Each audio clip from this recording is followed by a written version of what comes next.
অতীতে দূতাবাসের সেবা নিতে আসা বাংলাদেশিরা নানা ধরনের হয়রানির শিকার হয়েছেন বলে মন্তব্য করেছেন রাষ্ট্রদূত মুশফিকুল ফজল আনসারী।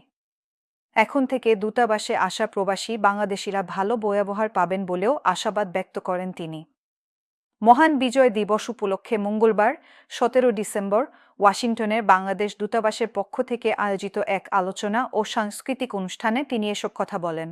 আপনাদের এই যে দেশের অধিকারের প্রতি, মানবাধিকারের প্রতি কমিটমেন্ট থাকার কারণেই আমরা একটি মুক্ত বাংলাদেশ পেয়েছি।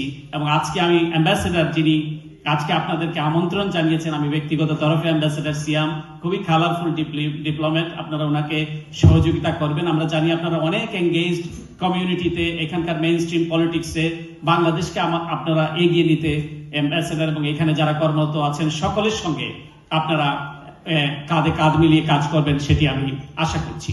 এবং আমাদের যে এই মিশনে যারা কর্মরত আছেন সকলকে আমি ধন্যবাদ দিচ্ছি। এবং একটি বিষয় আমি এই সুযোগে বলতে চাই, যারা এই মিশনে আসেন বাংলাদেশের নাগরিক, তারা কিন্তু সকলেই, আমি বিগত বছরগুলোতে একটি অভিযোগ শুনতে হতো যে একটি ভালো ব্যবহার তারা প্রত্যাশা করেন। একজন আমেরিকান সিটিজেন হিসেবে যখন তারা আসতেন এই মিশনে তারা খুব প্রত্যাখ্যাত হতেন। তো আমি অনুরোধ থাকবে আমাদের কলিগদের প্রতি যে যারা বাংলাদেশের মানুষরা যারা একটা ভিসা রিকোয়ারমেন্টের জন্য আসেন বা কোনো একটা কাজে আসেন, তাদের প্রতি যাতে, আমি বলি না যে একটি গোলাপ দিয়ে তাদেরকে বরণ করতে হবে, বাট একটু মিষ্টি হাসি হেসে যাতে আপনারা তাদেরকে বরণ করেন, সেটি আমি সকলের নিকট প্রার্থনা করব। এবং এই মিশনে যারা কাজ করছেন, এটি কিন্তু সবচেয়ে টপ ক্লাস মিশন, সকলে অত্যন্ত কালারফুল ক্যারিয়ার ডিপ্লোম্যাট, তাদের প্রতিও আপনারা যথাযথ সম্মান প্রদর্শন করবেন।